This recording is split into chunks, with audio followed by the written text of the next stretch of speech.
Hello friends, welcome to Maluka S. Friends, we are looking for the very important topic today, that is about Ladakh region.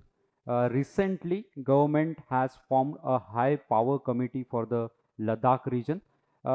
Recently, the demand was coming from the region that the region should be included under the sixth schedule.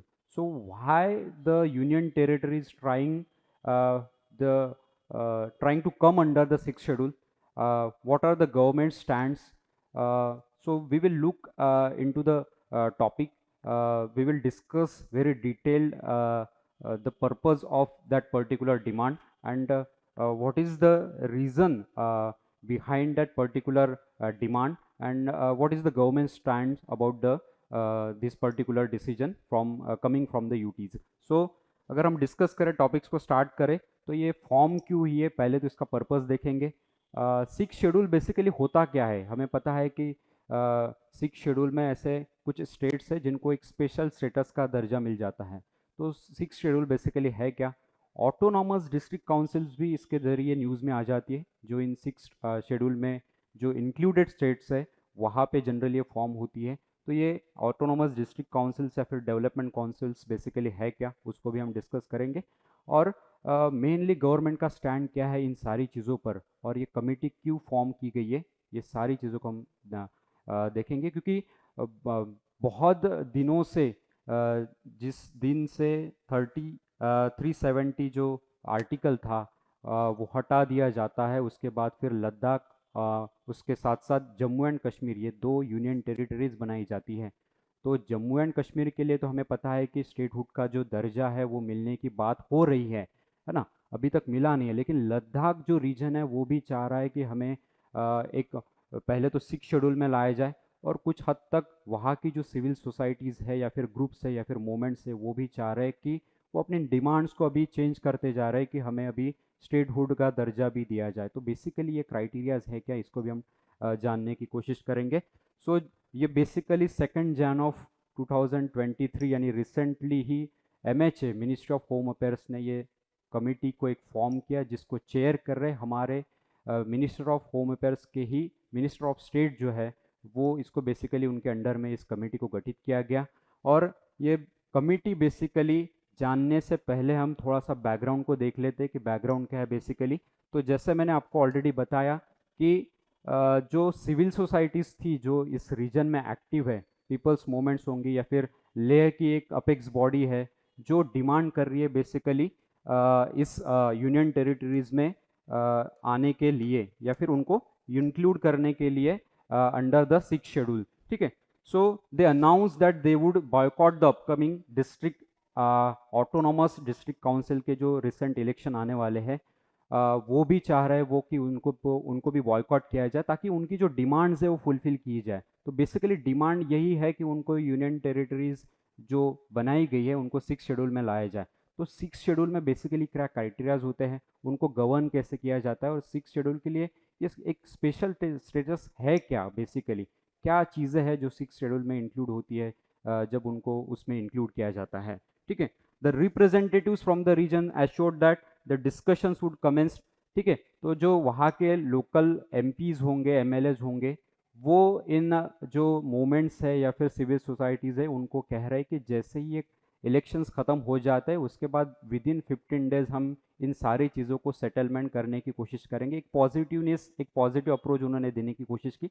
लेकिन हालांकि वहाँ की जो civil societies है वो चाह रही कि डिसीजंस बिफोर द इलेक्शंस ही कुछ ना कुछ इससे होलसम या फिर एक स्ट्रॉन्ग डिसीजन बाहर निकले। तो बेसिकली उसी को हम और थोड़ा सा डिटेल में जाकर देखते हैं कि जहाँ की वहाँ की जो कारगिल डेमोक्रेटिक जो अलायंस है या फिर लेह और कारगिल में जो ये जो एक्टिव मूवमेंट्स है या फिर अलायंसेस है, ये बेसिकली कॉन्स्टिट्यूशनल सेफगार्ड के लिए उस रीजन के फाइट कर रही है, एक तरह से प्रोटेस्ट भी कर रही है ताकि उनको सिक्स शेड्यूल में जल्दी से जल्दी लाया जा सके। अगस्त 2022 को भी ये जो दो बॉडीज है बेसिकली KDC और जो अपेक्स बॉडी है ले की, इन्होंने अपनी डिमांड को चेंज कर दिया। क्या चेंज कर दिया? अभी वो डिमांड कर रहे कि हाँ हमें सिक्स शेड्यूल में तो आना ही है, हमें स्टेटहुड का जो दर्जा है वो मिलना चाहिए। तो स्टेटहुड का दर्जा तो एक नई डिमांड उनकी अभी निकल कर सामने आ रही है फॉर द लद्दाख। आप सभी को पता है मलुका आईएएस के द्वारा फाउंडेशन कोर्स 2024 जो है वो लॉन्च किया जा रहा है with lots of discounts and EMI facility. So any one of you who wants to join the Maluka IS, you can contact the numbers given below. देखते हैं हमारे टॉपिक को आगे चलकर कि कमेटी जो है वो क्यों फॉर्म की गई है बेसिकली। अब आपको डिमांड तो समझ में आ गई होंगी कि ये जो पहले तो एक डिमांड कर रहे हैं कि 6 शेड्यूल में आने की, दूसरी बात ये डिमांड कर रहे हैं कि स्टेटहुड इनको जो दर्जा है वो मिलने की। तो कमेटी किस लिए फॉर्म की गई है, इसके कुछ रीजंस हम देख लेते हैं कि जो सिविल सोसाइटीज ग्रुप है उनकी डिमांड बेसिकली हमें पता होनी चाहिए। पहली डिमांड है उनकी कि protection of land resources, protection of land resources and employment for the past years. पिछले 3-4 सालों में हम देखते हैं कि जिस तरह से इंस्टेबिलिटी क्रिएट हो गई थी, 370 जब हटाया जाता है और दोनों को यानी जम्मू एंड कश्मीर को और लद्दाख को यूनियन टेरिटरीज में कन्वर्ट किया जाता है, तो ऑब्वियसली वहाँ की डेवलपमेंट कैसी चल रही है, डेवलपमेंट के लिए सरकार क्या कर रही है। उसके अलावा वहाँ पे जो लैंड रिसोर्सेस है वहाँ पे अक्वायर करने की बात, ऑब्वियसली अगर चीज़ों को 370 के बाद हमें पता है कि ऑटोनॉमी बहुत ज़्यादा आ गई वहाँ पे, तो नई जो बिग लार्ज फर्म्स है, कंपनीज है या फिर बिजनेसेस है, वो वहाँ पे सेटअप करने का सरकार का कहना था और इसी के वजह से लैंड रिसोर्सेज का प्रॉब्लम आ गया। वहाँ की लोकल जनता ऑब्वियसली यहाँ से इससे अफेक्ट होगी। उसके साथ साथ जो ये बिग फर्म्स आएंगे, इससे क्या वहाँ के लोकल लोगों के लिए बिजनेस या खुद के बिजनेस या फिर एम्प्लॉयमेंट फैसिलिटीज जनरेट होगी या नहीं होगी। और यही कहना है उनका कि ये हमारे लिए एक कंसर्न की बात है या फिर एक फियर की बात है कि ये जो बिग फर्म्स या फिर बिग कंपनीज आएंगी क्या ये हमारे लिए काम करेगी या फिर हमारे अपलिफ्टमेंट के लिए यहाँ पे कुछ प्रोजेक्ट्स जो है वो सेटअप करेगी। ठीक है, और फियर ऑफ बिग बिजनेसेस जो हमने अभी डिस्कस किया। ठीक है, तो इस तरह की उनकी जो डिमांडिंग है इसी के जरिए बाहर निकलती हुई हमें ध्यान में आती है।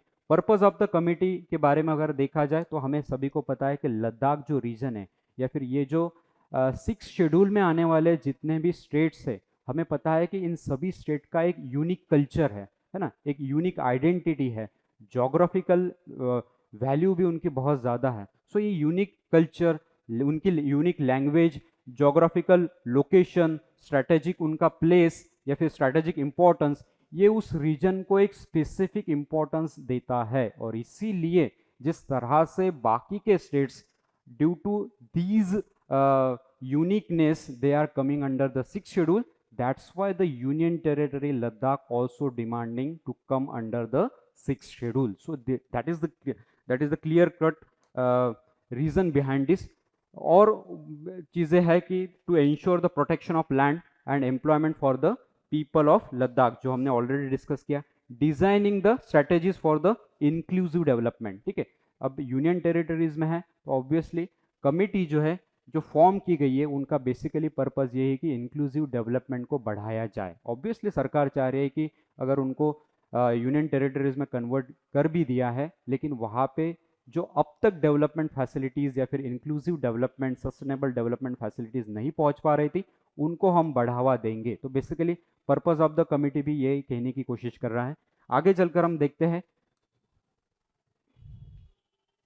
कि what is the 6th schedule. पहले तो अभी ये जान लेते हैं कि 6th शेड्यूल बेसिकली है क्या। तो हम सभी को, अगर आपने पॉलिटी पढ़ा होगा तो आप सभी को पता है कि 6th शेड्यूल बेसिकली क्या कहता है कि जो 6th शेड्यूल उसमें भी आर्टिकल 244 जो है हमारे कॉन्स्टिट्यूशन का, आर्टिकल 244 जो है वो बेसिकली क्या कहता है, it protects the autonomy of the tribal population. So ऐसे स्टेट्स जहाँ पे हमें ट्राइबल पॉपुलेशन आम जनता से कंपैरेटिवली परसेंटेज में ज़्यादा देखने को मिलती है, उस रीजन में या फिर उस स्टेट्स में हम ऑटोनॉमस डेवलपमेंट काउंसिल्स बना सकते हैं जिनको हम एडीसीज कहते हैं, which can frame laws on land, public health and agriculture. उनके लिए बेसिकली उनके होलसम ऑथोरिटी, ऑटोनॉमी यानी क्या कि उनके पास ऑथोरिटी रहेंगी वहाँ के लोगों के लिए, उन ट्राइबल पॉपुलेशन के लिए लैंड के रिलेटेड, पब्लिक हेल्थ के रिलेटेड, एग्रीकल्चर के रिलेटेड, एक तरह से एम्प्लॉयमेंट रिलेटेड भी पॉलिसीज बनाए, लॉज बनाए। तो कुछ कहीं ना कहीं हमें देखने को मिलता है ना कि जैसे आम गवर्नमेंट है और ये जो 6 शेड्यूल में जो ये एडीसीज बन रहे हैं, इनमें ऑब्वियसली कुछ ना कुछ कोऑर्डिनेशन की कमी हमें देखने को मिलेगी या फिर लैकिंग ऑफ कोऑर्डिनेशन देखने को मिलेगा। और इसी के वजह से सरकार जनरली, सेंट्रल गवर्नमेंट भी चाहते हैं कि एक तरह से जिनको ऑलरेडी एडीसीज या फिर 6 शेड्यूल में लाया गया है, हाल ऐसी ज़रूरत नहीं है कि लद्दाख को भी लाया जाए। ठीक है, तो लद्दाख के लिए बेसिकली सरकार का क्या कहना है थ्रू द कमेटी ऑल्सो और through the statements in the Rajya Sabha also, what they are trying to say, वो भी हम देखने की कोशिश करते हैं। ऑटोनोमस डेवलपमेंट काउंसिल की जो बात आई है 6 शेड्यूल में, जिसके द्वारा आर्टिकल 244 के अंतर्गत ये काउंसिल्स बनाए जाते हैं, सो हमें पता है 5th schedule of the constitution जो है और 6th schedule of the constitution, ये बेसिकली उन स्टेट्स के लिए जहाँ पे कुछ ना कुछ हमें ऑटोनॉमी जो है वो डेवलप की हुई देखने को मिलती है। So 5th schedule applies to the overwhelming majority of the India tribes in 9 states, basically ये 9 स्टेट्स में है। और 6th शेड्यूल जो है वो covers areas that are settled in the north eastern states, basically जो हमारे नॉर्थ ईस्टर्न स्टेट्स है वहाँ पे ये बेसिकली लागू है। उनमें है आसाम है, त्रिपुरा है, मेघालय है और मिजोरम है। यहाँ पे बेसिकली हमें इस तरह की एडीसीज यानी ऑटोनॉमस डेवलपमेंट डिस्ट्रिक्ट काउंसिल जो है वो फॉर्म होती हुई देखने को मिलती है, जो वहाँ के लोगों के लिए, ट्राइबल लोगों के लिए अलग अलग एरियाज में खुद से लॉ क्रिएट करती है, पॉलिसीज बनाने की कोशिश करती है। ठीक है, उसके बाद और देखा जाए तो डिस्ट्रिक्ट काउंसिल जो है या फिर वहाँ की जो रीजनल काउंसिल्स होती है जो 6 शेड्यूल के अंतर्गत बनाई जाती है, उनके पास रियल पावर होती है, जो ऑलरेडी हमने डिस्कस किया। उसके साथ साथ ये जो ऑटोनॉमस हिल काउंसिल्स है, जो हिली एरियाज है बेसिकली इन स्टेट्स में के, वहाँ पे हमें ऑटोनॉमस हिल डिस्ट्रिक्ट या फिर डेवलपमेंट काउंसिल भी फॉर्म होती हुई देखने को मिलती है, with village panchayat to take decisions on economic development. और वहाँ की जो लोकल पंचायत होंगी उनके साथ वो कोऑर्डिनेट करके उस रीजन के लिए इंक्लूसिव डेवलपमेंट पॉलिसीज जो है related with the health, education, employment, इनके रिलेटेड फॉर्म करने की कोशिश करते हैं। तो एक तरह से वहाँ पे हमें इस तरह का कोऑर्डिनेशन भी फॉर्म होता हुआ देखने को मिलता है। ठीक है, और बेसिकली हेडक्वार्टर जो होता है in the presence of chief executive councillor, ये आपको ध्यान में रखना है। अगर क्वेश्चन आपको पूछा गया एग्जाम में तो आपको पता होना चाहिए वहाँ पे चीफ एग्जीक्यूटिव काउंसिलर्स होते हैं, जिनके पास हेडक्वार्टर्स अंडर उनके होता है, और एग्जीक्यूटिव काउंसिलर्स भी वहाँ पे होते हैं इन एडीसीज में। So Ladakh autonomous hill development council भी फॉर्म की गई थी इसी वजह से 1995 में। ठीक है, so Leh is an autonomous district council, जो Ladakh autonomous district hill district development council है, उनके अंतर्गत लेह जो है उसको ऑटोनॉमस डिस्ट्रिक्ट काउंसिल का दर्जा मिल गया था उसी वक्त। ठीक है, सो ये बेसिकली 1995 की बात है। सो उसमें जनरली 30 सीट्स होती है और 4 काउंसिलर्स बेसिकली वहाँ पे रन करते हैं। ठीक है, उसका ही चीज़ें यहाँ पे दी हुई है। ठीक है, अब चीज़ें ये है कि as of now there are 10 ADCs exist in Assam, Meghalaya, Tripura और मिजोरम, जो स्टेट ऑलरेडी हमने 6 शेड्यूल के डिस्कस किए। यहाँ पे इस तरह की 10 ऑटोनॉमस डिस्ट्रिक्ट डेवलपमेंट काउंसिल जो है वो रन कर रही है। ठीक है, अगर लद्दाख के पॉपुलेशन की बात की जाए तो जितनी पॉपुलेशन है, ये ध्यान में रखना है क्योंकि हमने ट्राइबल पॉपुलेशन की बात की थी 6 शेड्यूल के लिए, जहाँ पे मैक्सिमम ट्राइबल पॉपुलेशन जो है वो एग्जिस्ट करती है। तो लद्दाख की भी अगर बात करें तो लद्दाख में नियर अबाउट 80% पॉपुलेशन जो है वो ट्राइबल बिलोंग करती है, यानी ट्राइबल पॉपुलेशन है। और इसीलिए ये यूटी चाह रहे हैं कि हमें भी 6 शेड्यूल में लाया जाए, स्पेशल स्टेटस का जो दर्जा है वो दिया जाए।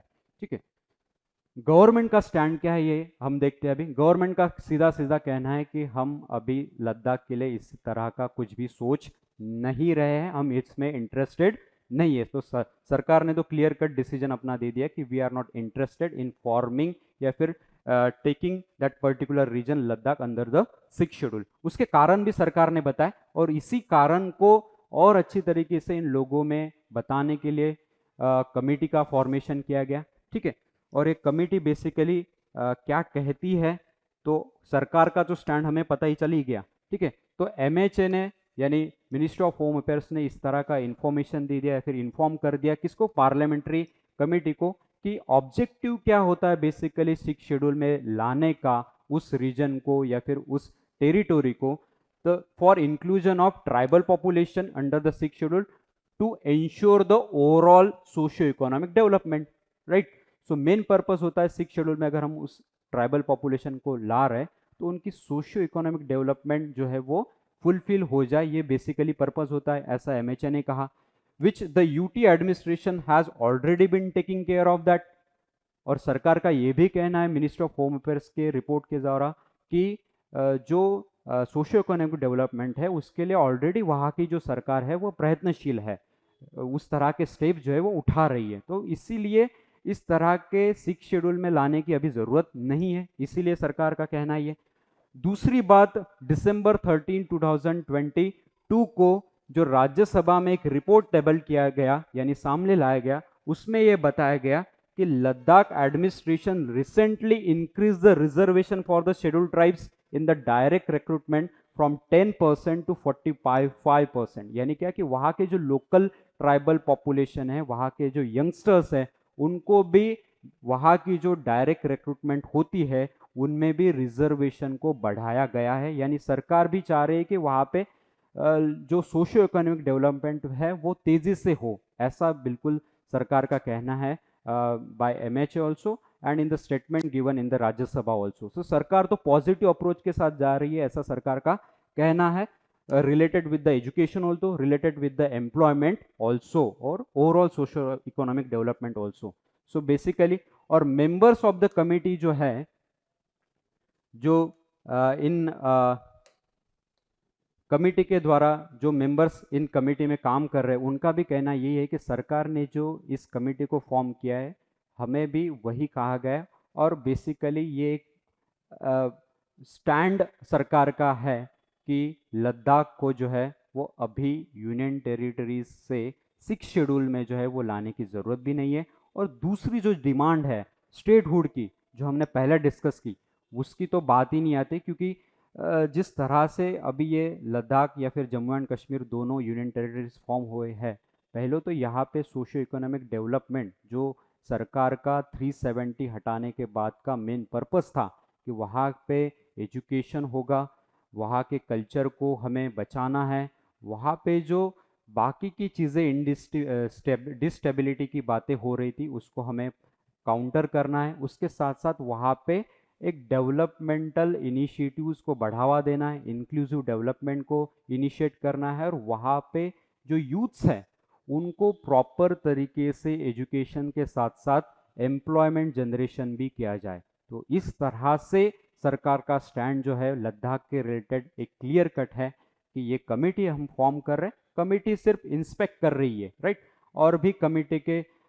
जो रिकमेंडेशंस है वो आने के बाकी है, उसके बाद फिर एक होलसम डिसीजन लिया जाएगा कि इस तरह की सिक्स शेड्यूल में लाने की ज़रूरत है या नहीं है। लेकिन from the exam point of view हमें ये पता होना चाहिए कि यूनियन टेरिटरीज को अगर सिक्स शेड्यूल में आना होता है तो किस तरह की वो डिमांड करते हैं, सिक्स शेड्यूल बेसिकली होता क्या है, सिक्स शेड्यूल में आने के लिए क्या क्या क्राइटेरियाज है बेसिकली, और इस तरह की अगर कमिटीज फॉर्म की गई या फिर इस तरह की अगर डिमांड आ रही है सिक्स शेड्यूल में, तो उस यूनियन टेरिटरीज को आने का या फिर उनको आने का क्या पर्पज़ है बेसिकली। तो एक ओवरलुक आज हमने इस वीडियो के द्वारा देखा कि सिक्स शेड्यूल लद्दाख का रीजन बेसिकली क्यों न्यूज़ में, और ये हाई पावर्ड कमेटी जो सरकार के द्वारा गठित की गई, इनका मेन पर्पज़ या फिर स्टैंड क्या है। सो आई होप कि लद्दाख के रिलेटेड ये जो आज हमने लेक्चर या फिर वीडियो देखा, इसके ज़रिए ये रीजन आपको न्यूज़ में आ गया होगा।